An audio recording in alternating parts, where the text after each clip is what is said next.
Hello everybody and welcome to week 11 of the Pokemon Battle League. I'm Evan, head coach of the Saffron City Sneasels, and this week I am taking on Matt, who is leading the Cherrygrove City Hoppips. And let's get right into this.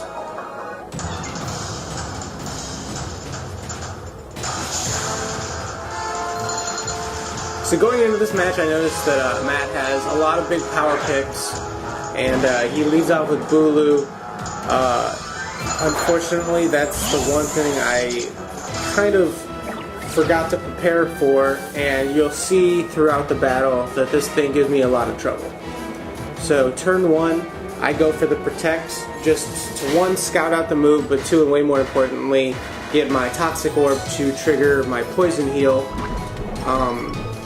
So I see the move he goes for, and I figure, okay, I cannot take that hit. And turn one, I'm realizing, oh shit, I don't have anything that could take these hits. So I bring out Mew, and I take a little less than half off the Horn Leech, so I know that if I'm in a situation where he goes Wood Hammer instead, I am completely boned. So for now, I'm going to just try and set up. He brings out the Cloud Kitty, his Landorus, getting the Intimidate off. That doesn't really matter for me, I'm not a physical attacker. And I set up my Stealth Rocks. I knew that would be very important for Charizard. And yeah, like I said earlier, I prepared a lot for Landorus, I prepared a lot for Charizard, and a few other threats, and I just kind of took Bulu for granted. So I heal up with the Grassy Train, which is nice, and I Will-O-Wisp get the burn off, which is pretty helpful. The Landorus is going to be neutered for the rest of the fight. This is his Z-Mon, and I don't remember if he brings, or if he uses the Z move this game. He U-turns out of there, and it does very little, and he brings out Rourke McElroy, which I believe is supposed to be Rory McIlroy, named after the North Irish golfer. And this thing can easily kill me with a Shadow Ball, and it is faster than me. So I'm going to have to switch out here. But not before I get some more leftovers healing, which is helpful. It kind of mitigates the U-turn damage I took. And here comes Linguini, the Melodic, who is a pretty solid tank, and I'm able to take this Shadow Ball alright. It does just under half. But with the way that rolls go, don't really know if that was low or high. Luckily I got leftovers and Grassy Terrain to help me, one of the downsides of bringing Tapu Bulu, of course. And now I know I can definitely take another Shadow Ball. Grassy Terrain does leave, which makes me sad because I think I was making better use of it than he was. He goes for the Focus Blast, which I thought was a questionable move. Shadow Ball hits harder and is more accurate just because of the stab.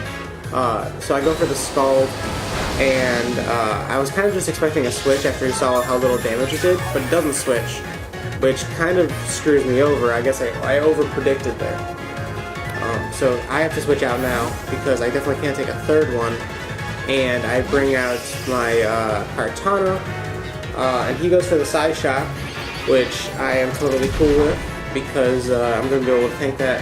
Normally it would be a terrible idea to switch in the Kartana to a special move, but I am Focus Ashed, and this early in the game I'm already feeling pretty desperate.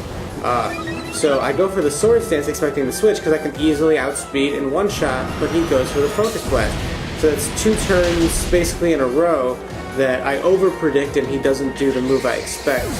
So I'm kind of shooting myself in the foot here. So now I bring out Superfly, the Flygon, who has been performing pretty well for me despite all of the off-field controversies. Inside the locker room, it's not affecting anything, at least as far as I can see, but I'm not there all the time. So I get the U-turn KO. Unfortunately, I have to lose a little bit of momentum because I U-turn. And here comes the Mew again. This time I'm just kind of, I'm not really sure what to expect. And he brings out the Charizard. And I can't burn this thing. And I don't have too many good physical, I don't really have a good answer to Charizard on the Mew. I have answers somewhere else on the team. So he Mega Evolves, of course, and he does a Dragon Dance, which is fortunate for me. And I go for the Psychic here, hoping that I can just maybe 2-hit KO him. This Kirby is physically defensive, so I knew I could take at least one solid hit and then chunk him down. And I get a really good chunk. I figure, okay, worst case scenario, I get killed here, and Greninja can finish it up. But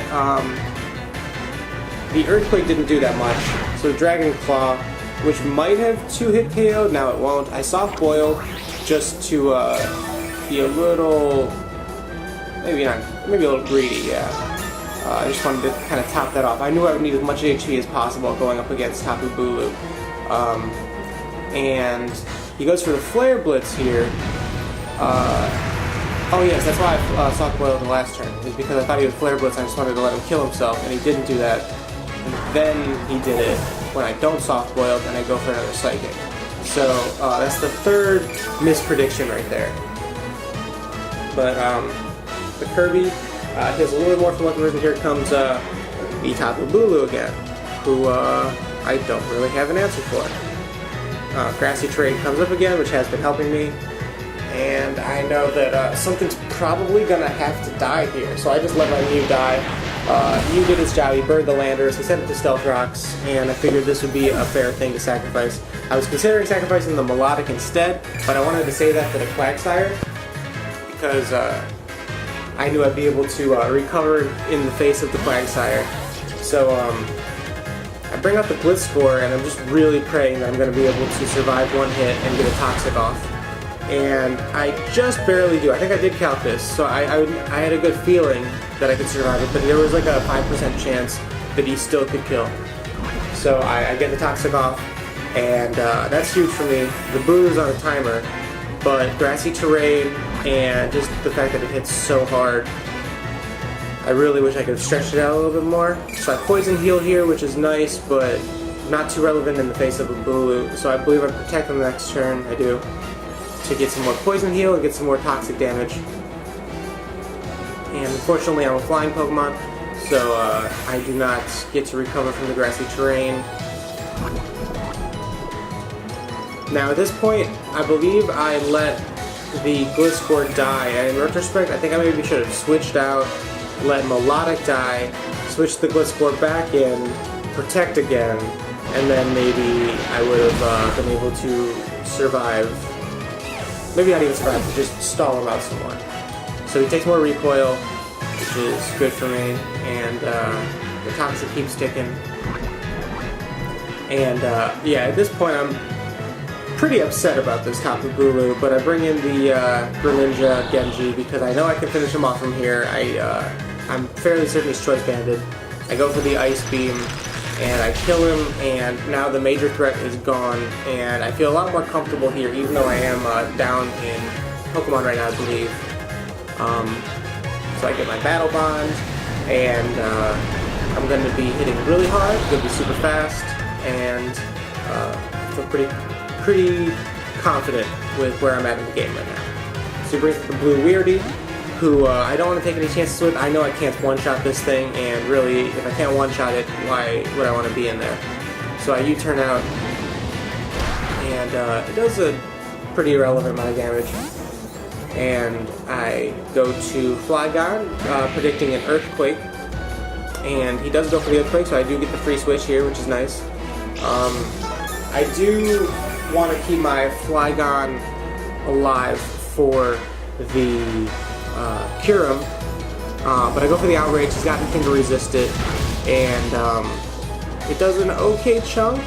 I was expecting it to do a little more. He goes for the Scald, and luckily I don't get burned,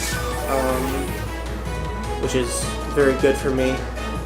So I go for the other. Of course, I don't have a choice now. I'm Outrage locked in. I go for another Outrage, and this one again doesn't quite kill, and I managed to sneak past another Scald without getting burned, which is very fortunate. And I know that the next one will kill if he stays in, and he does stay in, I believe. He does. So I got 3 hits with the Outrage, which is good for me. And now I am confused, so I gotta get out of there. And he brings in Snoopy, the Kyurem, But this is perfect for me because I need to get out of there. I can get out and then bring them back in and outrage again. So I gotta sacrifice the melodic here. So yeah, I switch it in, and it's gonna take whatever attack he's got and just die. There's no hope. I resist the IP, went back to special defense, but we're talking about Kirim here, and I had probably a quarter of my HP, maybe a little less. But now I get to bring in the Superfly, who's no longer confused, and I know the outrage will kill here. I do outspeed, and I just click that good old button, and there we go. The Kirim is taken care of, and now he just has one more threat, I believe, and that is the Landorus. And there's the stealth rock damage. I get the intimidate drop, so that's going to hurt me with the outrage. But I'm locked in, so I have to go for it again. And it does pretty insignificant damage, less than a quarter, I'd say. And then he goes for fly, which is really confusing. I'm wondering if he forgot to bring the Z crystal, because there's no way that this helps him. He has to take more burn damage. He's got less accuracy, less base power, and he's already burned. So I switch him to Greninja, which normally I would never do, but he's burned. I know I can take this very easily. I could even take a crit, and that way I lose the Intimidate drop. My Pokemon is back up to full attack if I need it, but I don't need it. I just go for the Ice Beam and I finish off the Landorus, and that is the game. So good game match. That was a very close one, bit of a nail biter. That Bulu gave me a lot of trouble. In retrospect, I should have brought Shiinotic and built him physically defensive, because Shiinotic could have taken a Wood Hammer or a Horn Leech and answered with a Strength Sap. He also could have taken a Stone Edge, I believe, and definitely could have taken a Superpower. So there were some things I could have done differently, but there's I still got the W. So I'm looking forward to next week. I battle David, who is a divisional rival. With this win, I did clinch first place in the Kanto Conference, but I want to be able to keep my season undefeated throughout the regular season, so I still got to bring it for these last 3 weeks. And I know I'm also looking at Jacob, who's also sitting with that undefeated record. And we'll see what happens with that. Alright, that is all. Tune in for next week's battle. Goodbye until next time, unless we all die.